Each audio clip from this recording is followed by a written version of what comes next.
నమస్తే, welcome to prime time debate. YCP మళ్ళీ మాట తప్పి మడమ తిప్పిందా? నేను ఎందుకు ఇలా అంటున్నాను అంటే, ఈసారి జగన్మోహన్ రెడ్డి గారు సీఎం అయితే అమరావతి నుంచే పరిపాలన చేస్తాడంట.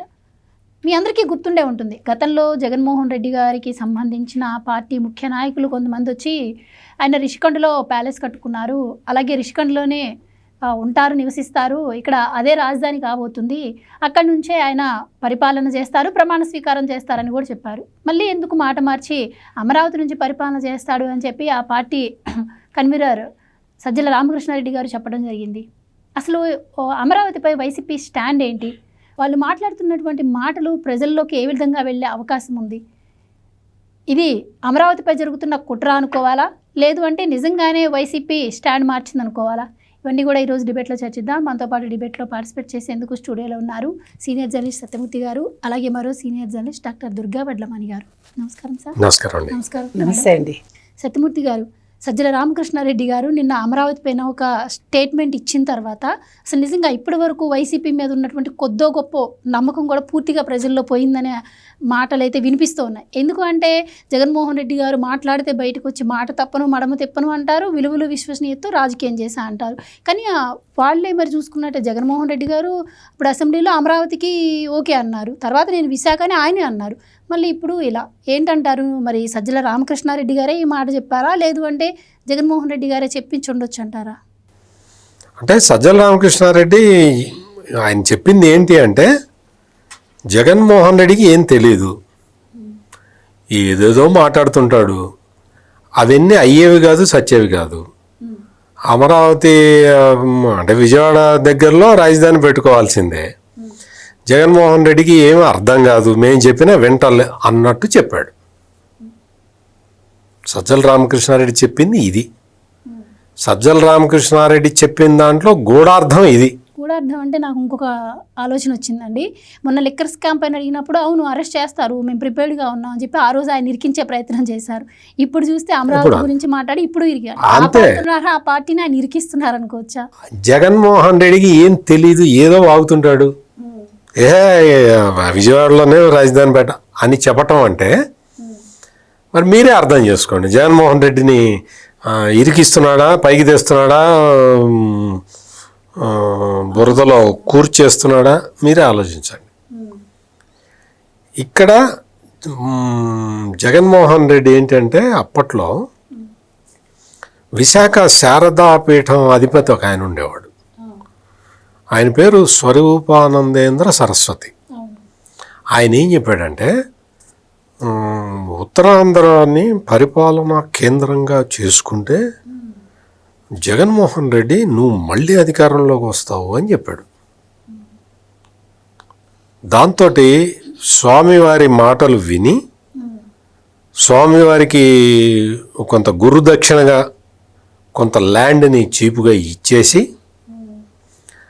తెలంగాణ రాష్ట్రంలో అప్పట్లో ఒక ముఖ్యమంత్రి ఉండేవాడు కేసీఆర్ అని, ఆయనకి చెప్పి గురుగారు స్వామి గారు ఇట్లా నన్ను ఉత్తరాంధ్ర నుంచి పరిపాలన కేంద్రంగా చేసుకొని పరిపాలిస్తే నేను మళ్ళీ అధికారంలోకి వస్తానని చెప్పారు.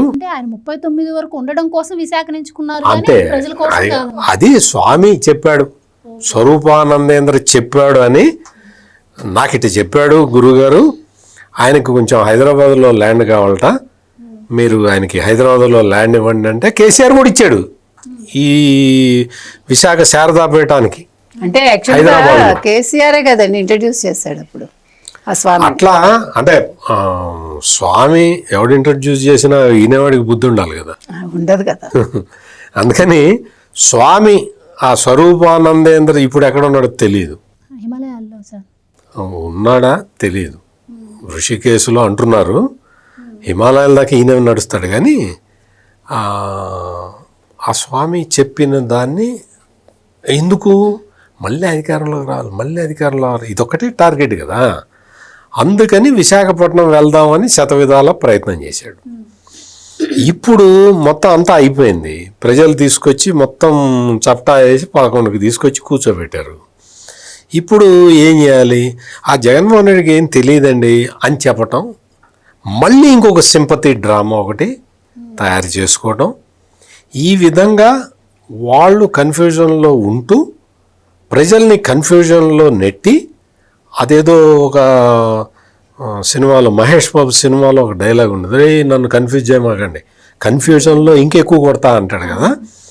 అట్లా ప్రజల్ని కన్ఫ్యూజన్లో పెట్టి ఎక్కువ సీట్లు కొడదాం అన్న నాటకాలు తప్ప వీళ్ళకి తెలియని విషయం ఏంటంటే ప్రజలకి పూర్తి క్లారిటీ ఉంటుంది.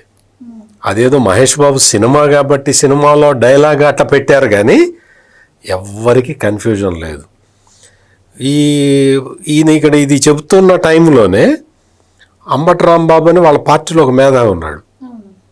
అతను చెబుతున్నాడు 1,00,000 కోట్లు తెచ్చి పెడుతున్నాడు. 1,00,000 కోట్లు ఎట్ట పెడతారా, ఎంత పెడుతున్నారా? అసలు 1,00,000 కోట్లు ఎక్కడున్నాయా తీసుకొచ్చి పెట్టడానికి?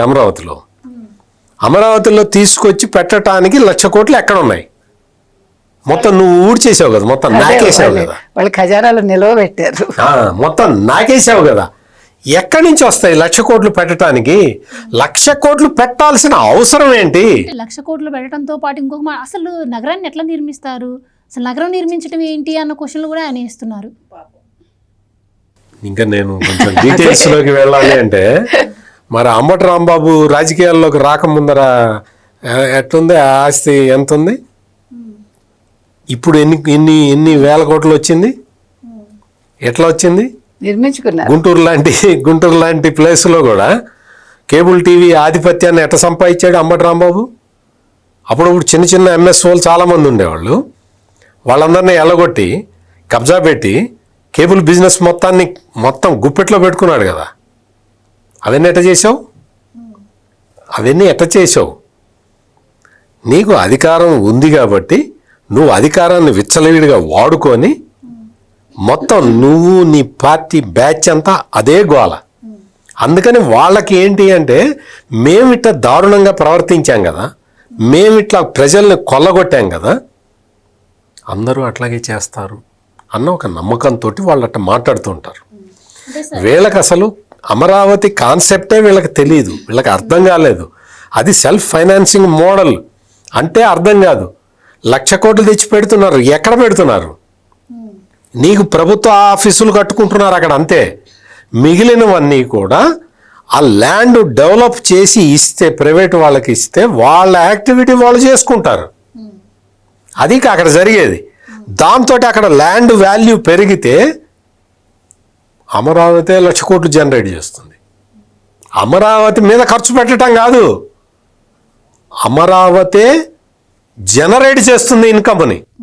మీరు అన్నట్టు నిజంగానే ఒక క్లారిటీ లేకుండానే వాళ్ళు మాట్లాడుతున్నారా లేకపోతే కావాలని మాట్లాడుతున్నారో తెలియదు కానీ. అండ్ ఇంకోటి ఏంటంటే పోలవరం గురించి నాకే అర్థం కాలేదు, బాబు గారికి ఎట్లా అర్థమవుతుంది అన్నారు. అదే అంబటి రాంబాబు గారు పోలవరం నిర్మాణం జరుగుతున్న టైంలో బయటకు వచ్చి పోలవరంపై చర్చకు సిద్ధమా మీరు అని సవాల్ విసిరారు. ఇప్పుడు చూస్తే అమరావతి విషయానికి వస్తే అసలు నగరం నిర్మించడం ఏంటి? హైదరాబాద్ని నేను నిర్మించాను అంటే ఉన్న హైదరాబాద్ని డెవలప్ చేశారు కానీ అదే నిర్మించిన నగరం కాదు.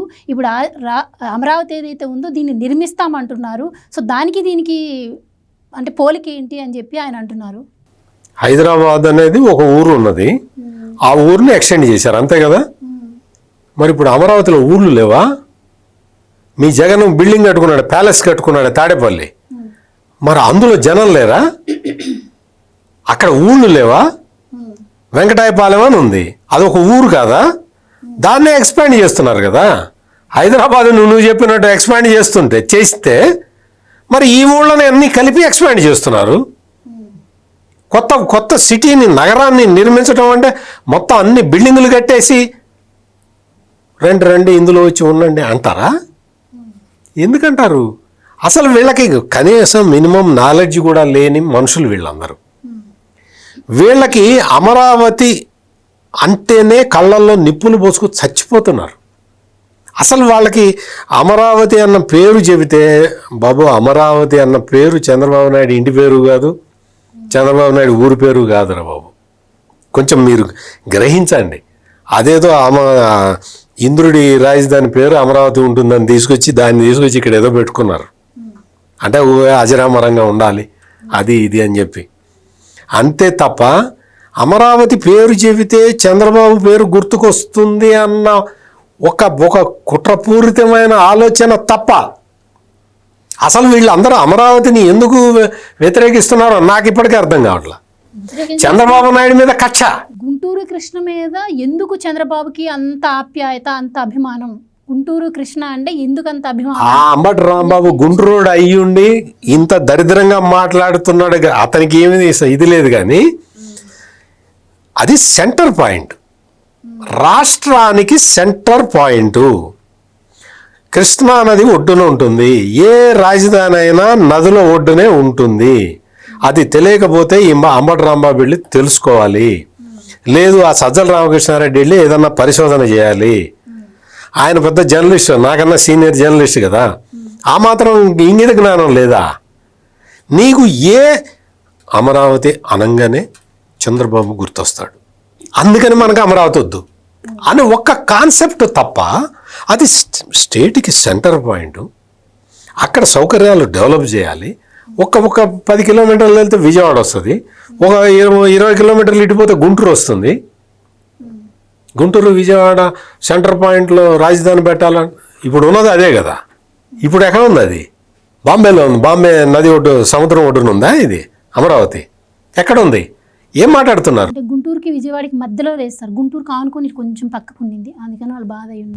గుంటూరు విజయవాడకి ఆనుకొని ఉంది అంటే వాళ్ళ బాధ ఏంటంటే, వాళ్ళ ఇబ్బంది ఏంటి అంటే అమరావతి అనగానే చంద్రబాబు గుర్తొస్తాడు, పోలవరం అనగానే చంద్రబాబు గుర్తొస్తాడు. ఆ రెండింటిని నాశనం చేసేయండి. ఇదే కాన్సెప్ట్. రైట్ మేడం, ఒక పార్టీ నుంచి ఒక పర్సన్ నాయకుడు బయటకు వచ్చి మాట్లాడాడంటే అంత ఈజీగా ఏముండదు. వాళ్ళకుండే లెక్కలు, వాళ్ళకుండే క్యాలిక్యులేషన్స్, ఈక్వేషన్స్ అన్నీ వాళ్ళకు ఉంటాయి. నిన్న సజ్జల రామకృష్ణారెడ్డి గారు మాట్లాడిన దాంట్లో కూడా కొన్ని లెక్కలు ఉండే అవకాశం ఉందని చర్చ నడుస్తుంది. ఎందుకు అంటే ఆ కాంక్లేవ్కి ఆయన రావడానికి, అంటే అది ఆ కాంక్లేవ్ పార్టిసిపేట్ చేయడం కోసం ఆయన కొంచెం మనీ కూడా ఇచ్చారు అని చెప్పి వార్తలు వస్తున్నాయి. దాంట్లో ఎంత నిజం ఉందని మనకు తెలియదు, కానీ సో తర్వాత ఆయన మాట్లాడిన మాటలు, అమరావతి గురించి మాట్లాడింది అంటే కొత్తగా, అంటే అమరావతి అభివృద్ధి జరుగుతున్న టైంలో మళ్ళీ ప్రాంతీయాల మధ్య విద్వేషాలు రెచ్చగొట్టడానికి వాళ్ళు వ్యాఖ్యలు చేస్తున్నారు అని కూడా అంటున్నారు.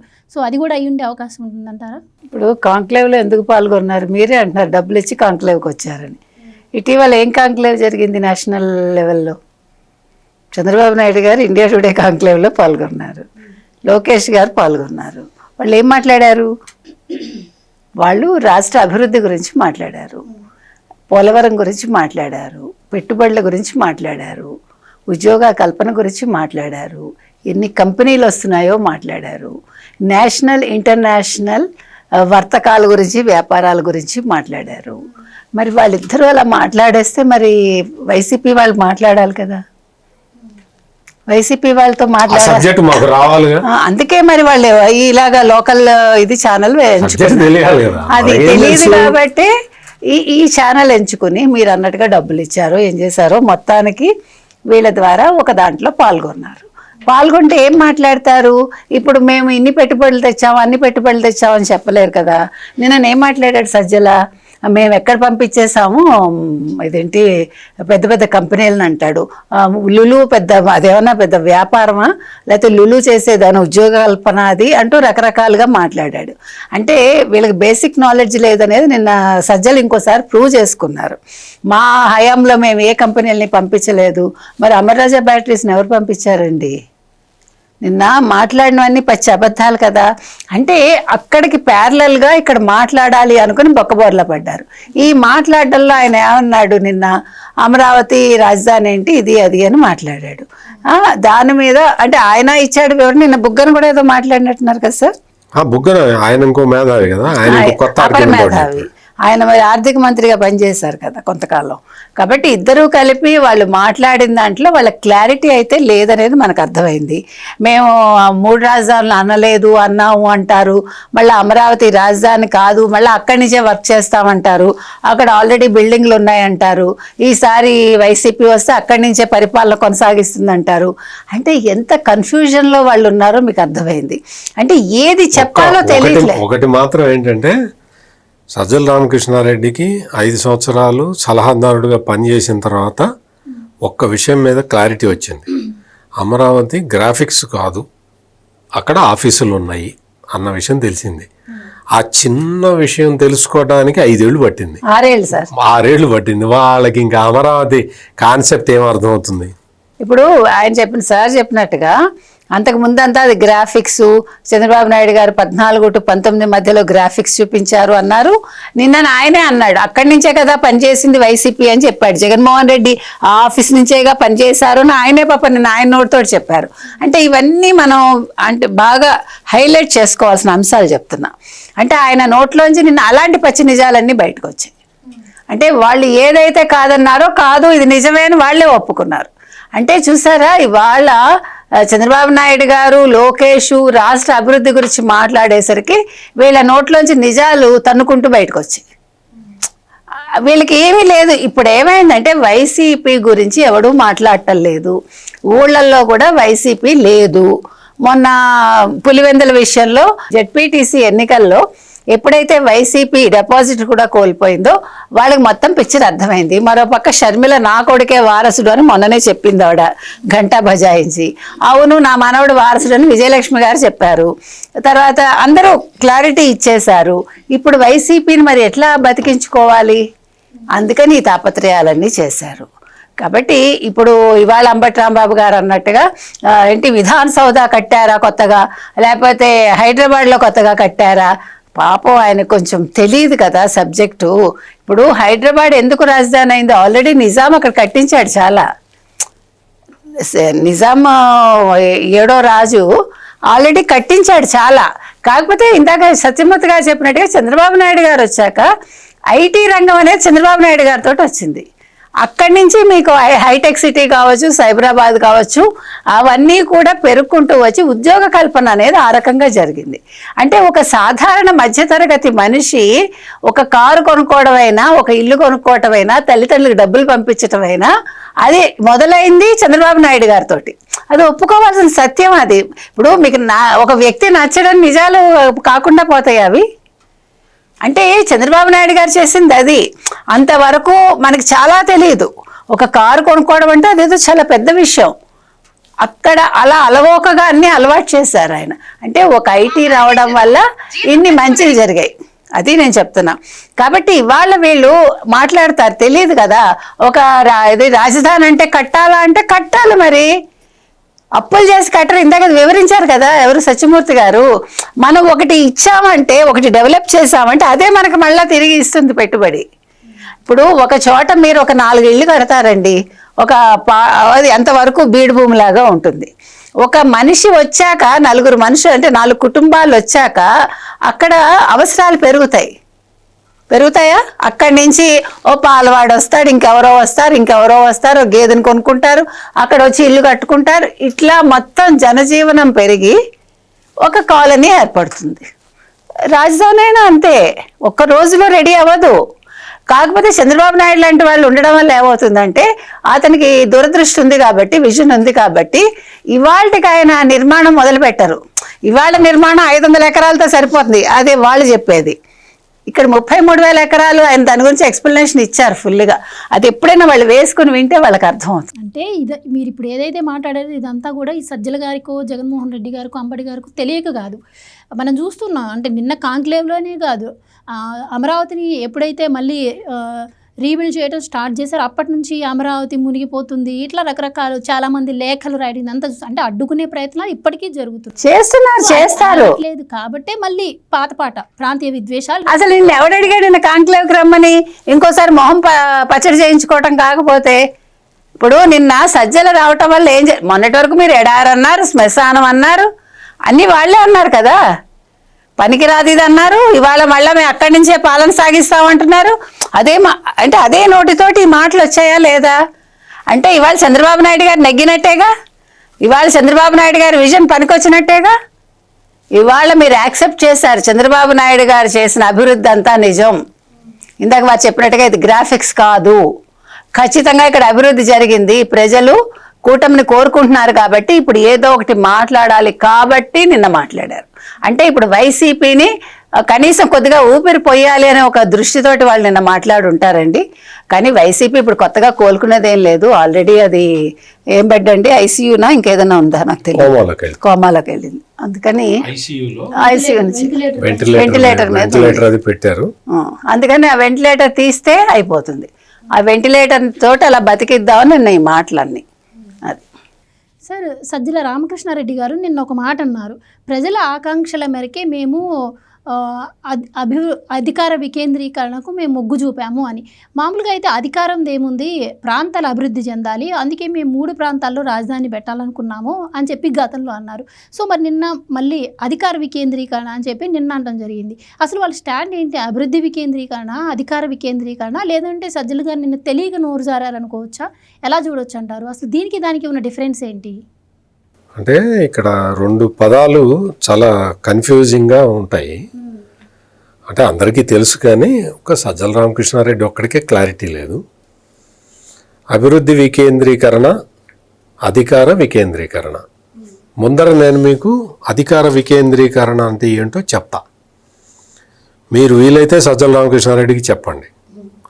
ఏంటి అంటే అధికార వికేంద్రీకరణ అంటే ఏంటి అంటే అధికారం మొత్తం ఒకడి చేతుల్లోనే ఉండకుండా అధికారాన్ని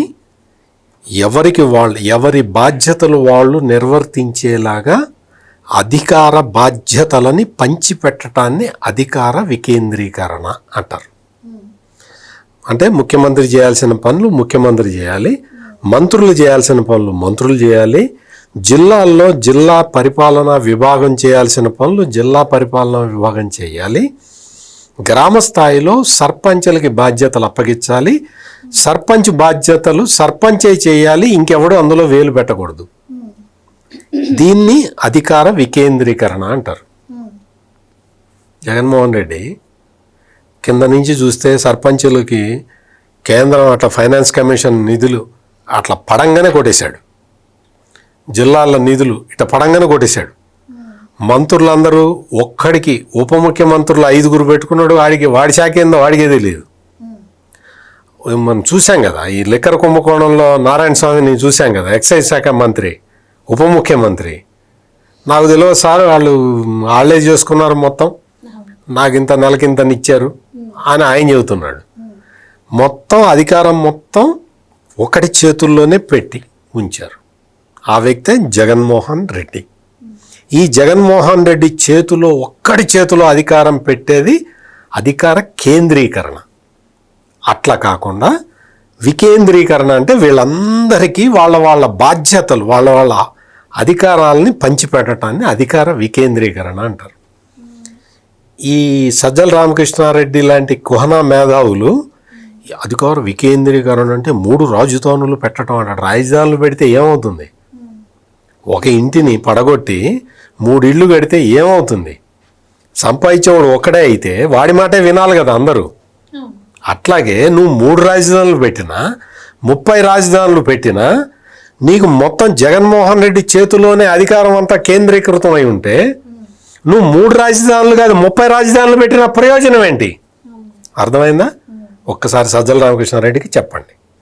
అధికార వికేంద్రీకరణ అంటే ఇప్పుడు నేను చెప్పిన కాన్సెప్ట్, ఎవరి బాధ్యతలు వాళ్ళకి అప్పగించటం.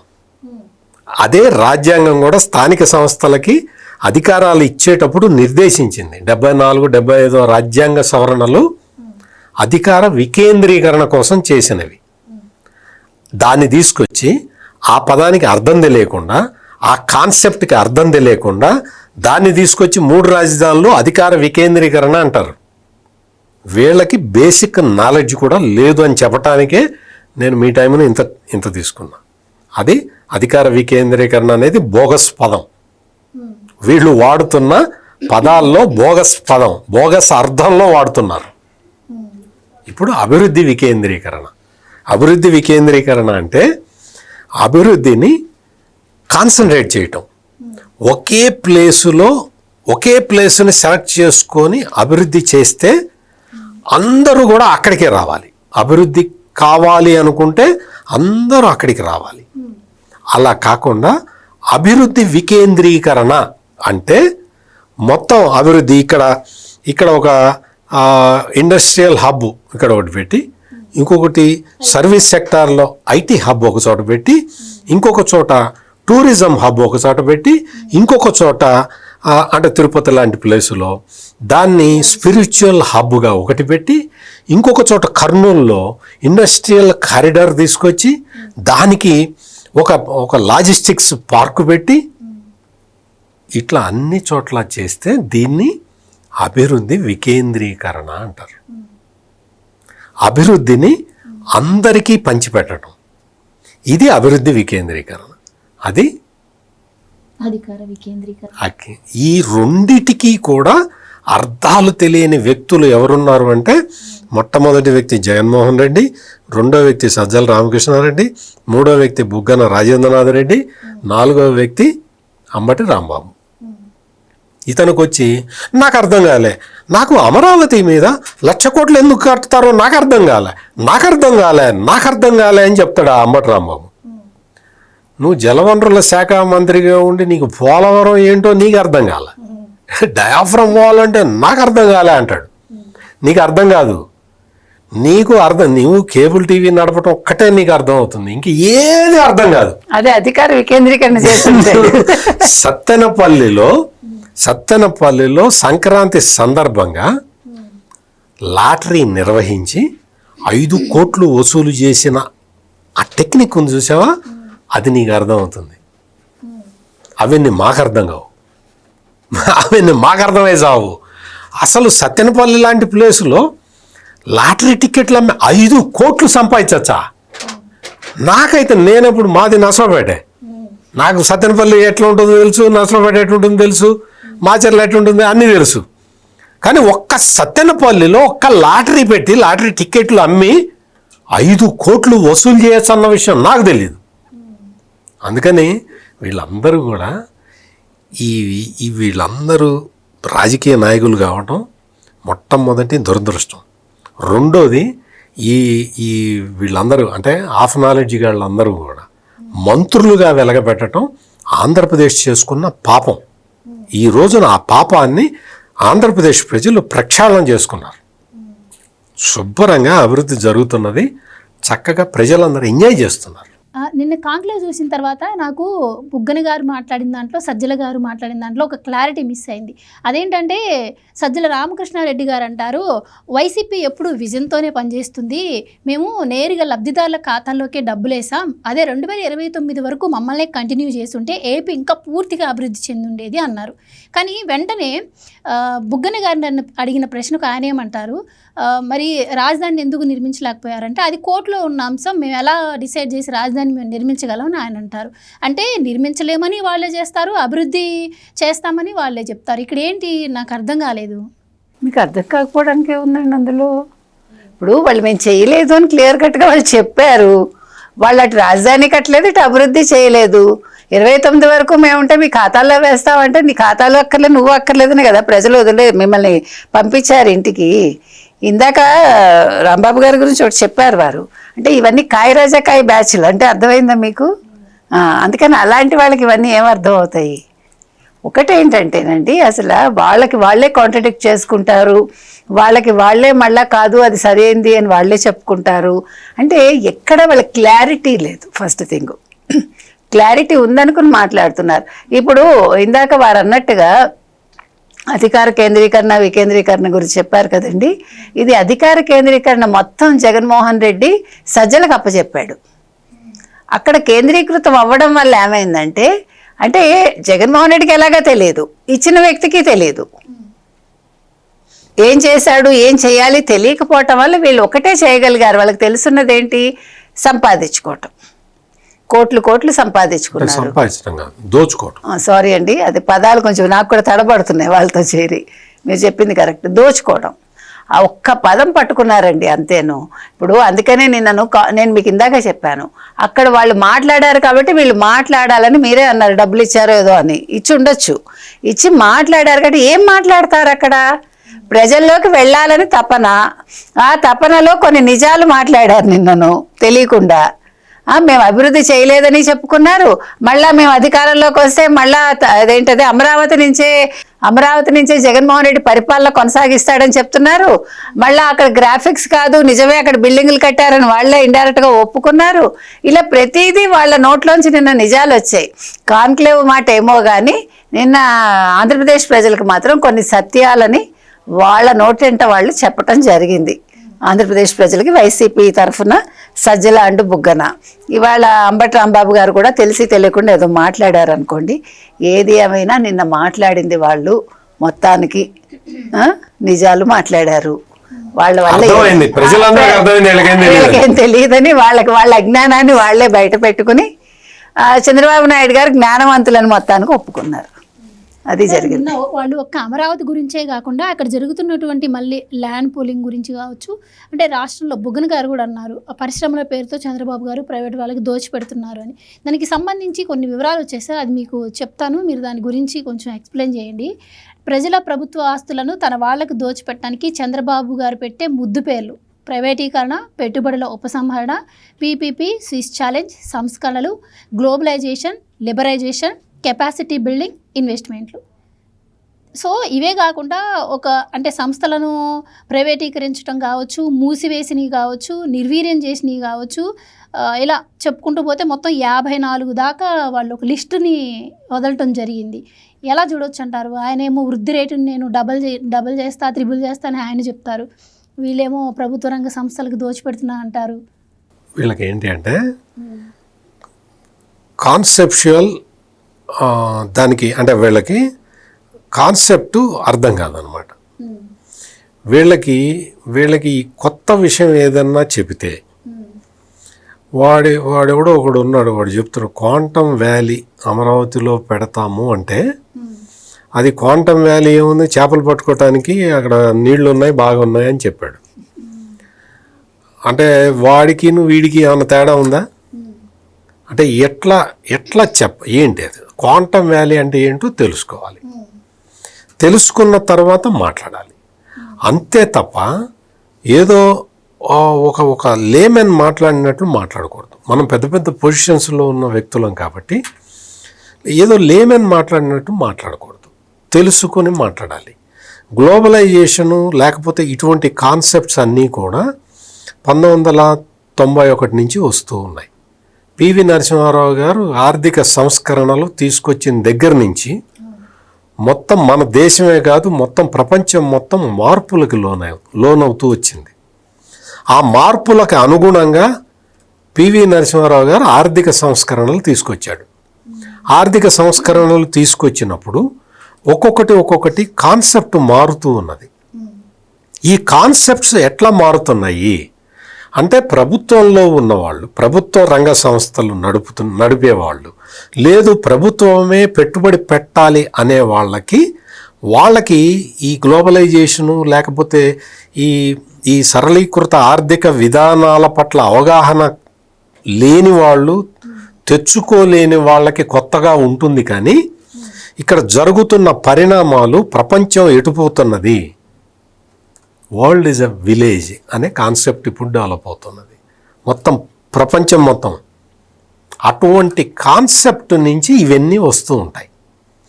మీకు క్వాంటమ్ కంప్యూటర్ని అమరావతిలో పెడుతున్నాము అని అనౌన్స్ చేయంగానే ఈ బుగ్గన రాజేంద్రనాథ్ రెడ్డికి ఏమాత్రం ఐడియా లేదు. కానీ ప్రపంచంలో ఉన్న అన్ని పేపర్లు, all print media carried that item. అసలు నేషనల్ మీడియాస్ కూడా అమరావతిలో క్వాంటమ్ వ్యాలీ గురించి నేషనల్ ఏంటమ్మా, నేను ఇంటర్నేషనల్ పేపర్ల గురించి చెప్తుంటే ఇంటర్నేషనల్ మీడియా అంతా కూడా అమరావతిలో క్వాంటమ్ వ్యాలీ పెడుతున్నారు. Amaravati is the head quarters of Andhra Pradesh which is a state of India అని అందరు రాసుకున్నారు. ఎందుకు రాసుకున్నారు? వాళ్ళకి తెలియక రాశారా? వాళ్ళకేమి చేతగాక రాశారా? బుగ్గన రాజేంద్రనాథ్ రెడ్డికి ఉన్న అన్ని తెలివితేటలు వాళ్ళకి లేవా? ఆ మీడియా వాళ్ళకి ఎందుకు రాశారు అంటే it is a notable thing. ప్రపంచం మొత్తం అటు చూస్తున్నది. నువ్వు అమర్ రాజా బ్యాటరీస్ని కూడా తరిమి కొట్టిన వాడివి, నీకు క్వాంటమ్ కంప్యూటింగ్ గురించి ఏం తెలుస్తుంది? ఇక్కడ ఇంకొకటి, అన్ని పరిశ్రమలని వెళ్ళగొట్టిన వీళ్ళకి, వైసీపీ వాళ్ళకి 10 లక్షల కోట్ల రూపాయల పెట్టుబడులని ఆంధ్రప్రదేశ్కి కేవలం 12 నెలల అతి స్వల్ప కాలంలో తీసుకొచ్చిన వాళ్ళకి తేడా ఉండదా? గ్రీన్ ఎనర్జీ ఏంటి తెలుసా నీకేమన్నా? గ్రీన్ హైడ్రోజన్ ప్లాంట్ 1,00,000 కోట్లతో పెడుతున్నారు తెలుసా నీకు? అసలు అటువంటివి నువ్వు ఊహించగలుగుతావా? మీకు ఆర్ఎస్ఎల్ఆర్ మిట్టల్ కంపెనీ వాళ్ళు నిప్పాన్ వాళ్ళతోటి కలిసి, జపాన్ కంపెనీతో కలిసి 1,50,000 కోట్లు పెట్టి స్టీల్ ఫ్యాక్టరీ పెడుతున్నారు తెలుసా నీకు? ఎందుకు పెడతారు? ఎట్లా పెడతారు? నీకు అవన్నీ ఎట్లా వస్తున్నాయి? పోనీ అవన్నీ విశాఖపట్నం ఉక్కు ఫ్యాక్టరీని కాపాడటానికి ఎన్ని రకాల ప్లాన్లు వేసి దాన్ని కాపాడారు? నీకు ఎక్కడ టర్న్ అరౌండ్కి వస్తున్నది?